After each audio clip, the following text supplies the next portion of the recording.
muy rápido o se captan o no. Así que vamos a tratar de escucharlo o de conversarlo con la mente, pero también con el corazón, porque la mente es muy tramposa. Entonces, el corazón tiene una resonancia que a veces supera las resistencias que la mente presenta. Antes de entrar al tema de hoy, que son los yamas y niyamas, sentí cuando meditamos que tenía que decir dos cosas. ¿Están familiarizados con la imagen del tizón que arde en un lugar sin viento? ¿Lo hemos hablado alguna vez? Bueno, por las dudas lo cuento. Este es un símbolo muy específico de la India. Aparece en una de las Upanishads que tratan el tema del yoga, no de los 6 pasos, de los 8 pasos del yoga, sino la Upanishad que plantea 6 pasos en el yoga. Y la idea es esta, es que la mente nuestra común es como un fuego. ¿Cómo hace un fuego? Chisporrotea, larga lengüitas, sombras irregulares y diversifica. Pero cuando se queda en un lugar que no hay viento, esa luz se torna estable. Entonces, en ese punto, la mente ya no sirve a sus propios fines, que son diversificantes, sino que se torna una herramienta válida para la conciencia, para que la mente esté al servicio del entendimiento superior. Esto aparece 2 veces en los textos sagrados de la India, y una es en la Maitri Upanishad, y después aparece en el primer expositor histórico, digamos, que sabemos que nació y que vivió y que murió, porque muchos son míticos, de la metafísica de la India. Y al tizón ardiente, como lo llama él, le dedica un tratado entero. Así que eso les quería decir, que no es como elegir una imagen al azar, es una imagen que tiene en la tradición india mucho peso. Y la segunda cosa, que el cuadro. ¿Les hablas del cuadro? ¿Les has hablado últimamente del cuadro? Creo que no. El cuadro es un pañuelo que tiene escrito alrededor de un hombre. El del centro es un hombre barroco, digamos, con mucho firulete, pero alrededor hay un mantra. Estrictamente es un mantra. Ahora últimamente dicen mantra a cosas que son mantra y a cosas que no son mantra. El otro día escuché que el Padre Nuestro era un mantra. Bueno, no entremos por ahí, pero bueno. Eso es un mantra. Es un mantra que está en los Vedas y es el Gayatri Mantra, que en la antigüedad védica real las mujeres no podían repetir. Bien. El hindú, que es hindú, se define como hindú porque repite ese mantra 2 veces por día. Y en una de sus muchas traducciones, porque hay vocablos sánscritos que a veces son bastante difíciles de traducir, dice, por ejemplo, lo siguiente: dice, Om. Siempre el Om encabeza todo. Tierra, atmósfera y cielo. O sea, evoca los 3 mundos, que en el hombre son cuerpo, alma y conciencia. Y después después de invocar estas 3 dimensiones, que tiene que ver con recordarle al hombre, al viviente, que vivimos en 3 mundos al mismo tiempo. Y esto es uno de los grandes olvidos del hombre contemporáneo. Nosotros, ¿dónde creemos que vivimos solamente? En la materia. Bueno, no, hay 2 más, y más fuertes todavía. El alma y la conciencia, la mente y la conciencia. Tierra, atmósfera y cielo. Oh tú, dice el mantra, Dios de la luz, dador de vida, guía nuestra mente hacia la verdad. Guía nuestra mente hacia la verdad es el tizón ardiente que se queda quieto. Porque cuando la mente, como tizón ardiente, chisporrotea, se dispersa. La doble posibilidad que tiene la mente entre estar dispersa o estar concentrada es el eje sobre el cual se organiza el yoga. La voy a decir de vuelta.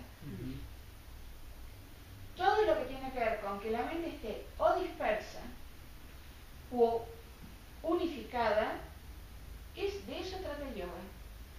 En cualquiera de sus ramas, en el físico, en el mental, en el mantra yoga, laya yoga, devocional, karma yoga, lo que quieran. Pero el yoga es esto, es el trabajo sobre esta alternativa. ¿Qué pasa si no trabajamos esta alternativa? Naturalmente la mente se dispersa. Que la mente no se disperse es un trabajo interno poderoso, en el cual debe haber un compromiso definido. Bueno, este es el eje del yoga. Pero hay algo más. Volviendo al pañuelo y el mantra, porque cuando dice la invocación nos recuerda que participamos de tres mundos. Que nosotros, como seres vivientes, como hombres, tenemos internamente una estructura triple, y en esa estructura triple, cuerpo, alma o mente, en este caso es casi lo mismo, y la tercera dimensión, que es la conciencia, esa unidad triple que es el hombre, participa de un mundo que también es triple. La tierra, que es la materia que tocamos, lo tangible. El espacio intermedio, o atmósfera, dicen ellos, y el cielo, que es el dominio, o el reino, o el ámbito del espiritual. En nuestro mundo que vivimos, el hombre en general se considera a sí mismo como material y se remite al mundo terrestre, con lo cual hay algunos detalles que quedan como descolgados. Y el mundo de la materia es el mundo de la mayor dispersión. Esta es la característica de la materia, es la dispersión, la multiplicidad. Entonces, por un problema de inercia, en el cual eso se quiere en un día, con una concentración particular lo hablamos. Si no hacemos un trabajo definido sobre el eje dispersión-concentración, la inercia nos empuja a la dispersión y a la materia. Por eso el yoga es tan importante en este momento. Dicho esto, vuelvo, además de recorrer estas tres dimensiones, la invocación dice ahí, oh tú Dios de la luz. En realidad lo que dice el texto es Savitri.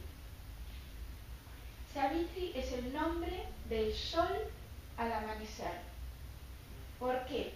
Porque cuando amanece, ¿qué ocurre con la vida? La vida se despierta como las plantitas. O sea, es el nombre del sol, pero también es el nombre de una fuerza que nos lleva a despertarnos.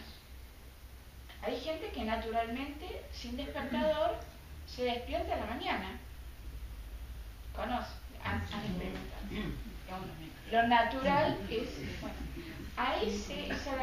a la forma de lo divino a lo cual se le pide que conduzca nuestra mente unificada hacia la verdad. Entonces, ese es el último detalle. La mente unificada, en teoría, se podría aplicar a cualquier cosa. Cuando uno piensa o trabaja con un problema matemático, está concentrado, si no. Pero eso no sería espiritual, no necesariamente lo es. Pero si la concentración apunta a lo espiritual, bueno, ahí tenemos la incorporación concreta de la última dimensión, que engloba todas. Porque la dimensión espiritual para la India es la conciencia. No la conciencia personal, sino la conciencia universal. ¿Y qué hace la conciencia? Otorga sentido. ¿A qué cosa? A la vida, al hombre y al mundo. Entonces, una vez que aquietamos la antorcha, el mantra. Llevar esa antorcha aquietada a una búsqueda de sentido. En eso ahí tienen el ensamble del yoga y de la espiritualidad, o una de las maneras de explicar ese ensamble. Bueno, hasta acá vamos bien. Y entonces el tema es, ¿qué hago? ¿Cómo hago esto? ¿Cómo transito este eje de lo múltiple a lo uno? Grosso modo, el yoga tiene muchísimas definiciones. El yoga es muy antiguo, hay rastros de yoga en la India prehistórica, en la India prevédica, en la India védica y bueno, en un montón de cosas, momentos que no son necesarios, pero sepan que esto viene del 5000 para acá, antes de Cristo. Y en un momento era tanta la información asistemática, como suele ser, que un maestro, que a lo mejor existió o no, no sabemos, no hay datos históricos, o probablemente una cadena de maestros, hicieron una compilación, una sistematización del yoga. Este maestro fue Patanjali. La sistematización es el Yoga Sutra. Sutra, palabra que significa hilo conductor. Y en el siglo II a.C., o sea, como por lo menos 4000 años ya venían, un poco menos, ¿no? 3000 y pico, codifica el yoga y da la metodología. ¿Cómo hacemos para ir de la multiplicidad a la unidad? Y lo va a codificar en 8 pasos, que se llaman angas. Anga es miembro. Y en esa codificación también va a aparecer la percepción de esto, de lo múltiple hacia lo uno, como yo les decía el mes pasado a las chicas, como una red de pescador o como un paracaídas. Vieron que cuando se doblan los paracaídas hay que doblarlos bien doblados. Si los doblan mal, digamos, el paracaídas abierto sería lo múltiple, pero hay que doblarlo como hay que doblarlo, sin falla. Bueno, con el yoga es lo mismo, hay que doblar en 8 etapas.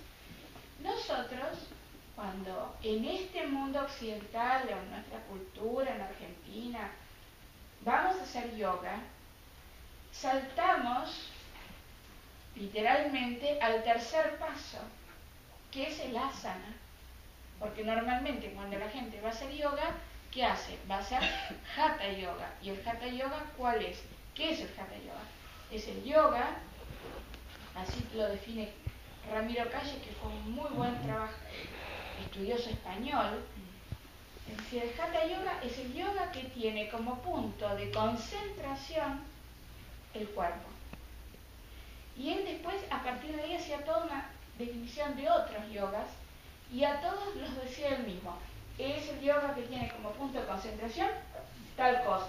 El cuerpo para el hatha, la mente para el raya, el sonido para el mantra, el amor para el bhakti, el servicio para el karma, pero usaba la misma estructura de definición, lo cual es muy interesante, porque subyacente a esa forma de explicar el yoga estaba la idea de que siempre lo que voy a estar haciendo es concentrándome a partir de un soporte. En el hatha, el soporte es el asana. Pero esto, en el código de Patanjali, es el tercer punto. Y hay 2 que quedaron afuera. Entonces, ¿qué pasó con eso? ¿Me puedo concentrar realmente?